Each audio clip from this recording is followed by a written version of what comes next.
A ver, si la gracia de Dios siempre triunfa en sus elegidos, ¿por qué parece que tanta gente la rechaza?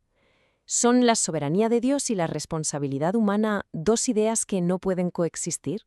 Bueno, la respuesta a este puzzle teológico, que tiene siglos, se encuentra en una distinción clave, la doctrina de las dos llamadas. Para entender esto bien, vamos a seguir un mapa de 5 puntos. Primero, nos metemos de lleno en esa aparente contradicción. Luego vamos a definir qué es la llamada general y qué es la llamada eficaz. Después veremos cómo estas dos piezas encajan en un único plan y, quizá lo más importante, por qué todo esto es mucho más que simple teología. Vale, vamos directos al núcleo del problema. Por un lado, la Biblia nos habla de un Dios cuyo plan es, bueno, infalible. Y por otro, nos habla de una humanidad que tiene la responsabilidad de creer. Esta tensión, claro, genera una pregunta que ha resonado durante siglos. Aquí está el puzzle. Se nos dice que el Evangelio debe predicarse a todo el mundo, y es evidente que muchísima gente lo rechaza. Pero al mismo tiempo se nos dice que la gracia de Dios siempre, siempre logra su propósito. ¿Son ideas opuestas? Pues no, no lo son, siempre y cuando entendamos una distinción fundamental. La primera pieza para resolver esto es lo que los teólogos llaman la llamada general o la llamada externa. Piensa en ella como la voz del Evangelio que resuena por todo el mundo, dirigida a todas las personas, sin ninguna excepción. ¿Qué es esto en esencia? Pues es la presentación del mensaje de salvación. Son las palabras que se hablan o se leen, los hechos sobre la vida y obra de Cristo, el mandato de arrepentirse, creer y la promesa de vida eterna para quien lo haga. Es una oferta, y es una oferta genuina y universal. Esta llamada tiene 3 características que tenemos que tener claras. Primero, es externa. Es un mensaje que se oye, que llega a través de los oídos. Segundo, es universal. Es un mandato para toda criatura, para todo el mundo. Y tercero, y esto es absolutamente crucial, por sí sola, esta llamada siempre es resistida. El problema no está en el mensaje, sino en nuestra capacidad natural para aceptarlo. ¿Y por qué se resiste? Bueno, el apóstol Pablo lo explica sin rodeos. Para la mente que no ha sido renovada, el Evangelio es una auténtica locura. El corazón humano, sin la ayuda de Dios, es hostil a él. Por eso, la reacción inevitable, la que sale por defecto, es el rechazo. El propio Jesús nos dio la analogía perfecta para esto con la parábola del sembrador. El mensaje, que es la semilla, es el mismo para todos los terrenos. Se esparce por todas partes, universalmente. Pero el resultado depende por completo de la condición del suelo que la recibe. La llamada es para todos, pero el fruto solo crece en un tipo de terreno. Y esto nos lleva a la segunda pieza del puzzle, la que explica por qué algunos terrenos sí dan fruto. Hablemos ahora de la llamada eficaz. Si la llamada general era la voz externa, esta es como un susurro interno de Dios que le da vida al alma. Ojo, porque esta llamada no es una simple invitación, es mucho más, es una impartición de vida. Es el Espíritu Santo trabajando por dentro, iluminando la mente y renovando la voluntad para que la persona quiera y pueda creer. Y aquí está la diferencia fundamental.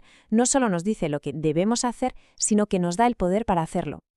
El contraste con la llamada general es total, es como la noche y el día. Esta obra es interna, ocurre en el corazón. Es particular, no es para todos, sino solo para los elegidos. Y lo más importante de todo, es infaliblemente eficaz.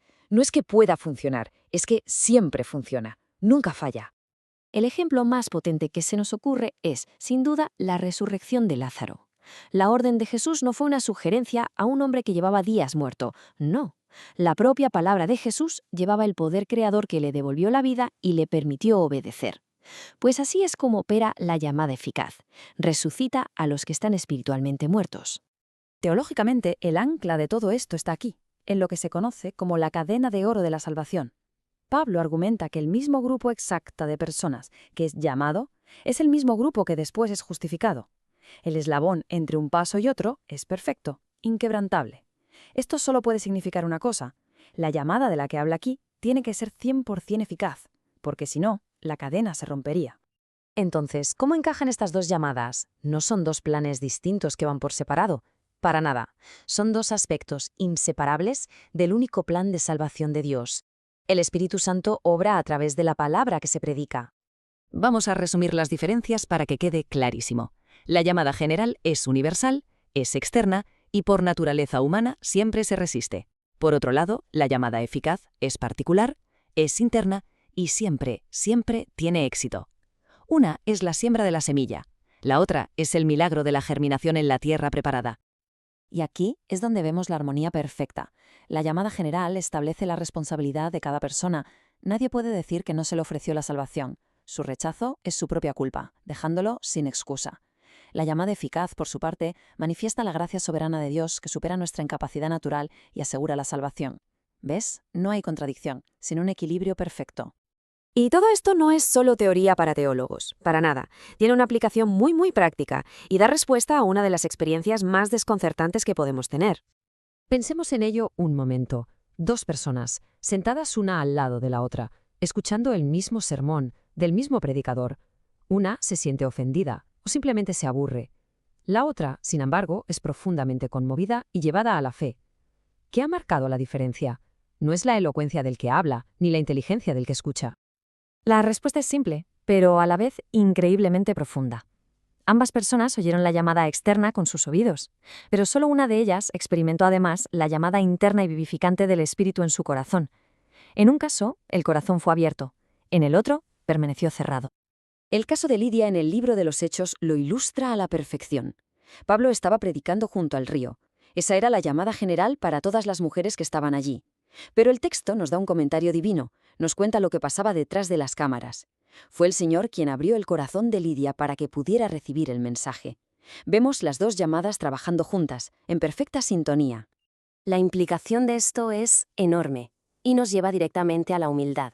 Si alguien responde al Evangelio, no es porque sea más listo, más bueno o moralmente superior. Es, simple y llanamente, por un milagro de la gracia de Dios. Y esto nos deja con una idea final para darle vueltas. Esta doctrina nos muestra que un mismo mensaje puede operar en dos niveles completamente distintos, dependiendo de una acción interna e invisible. Nos obliga a pensar no solo en lo que decimos, sino en el poder soberano que puede estar obrando a través de nuestras palabras para hacer algo tan increíble como crear vida donde no la había.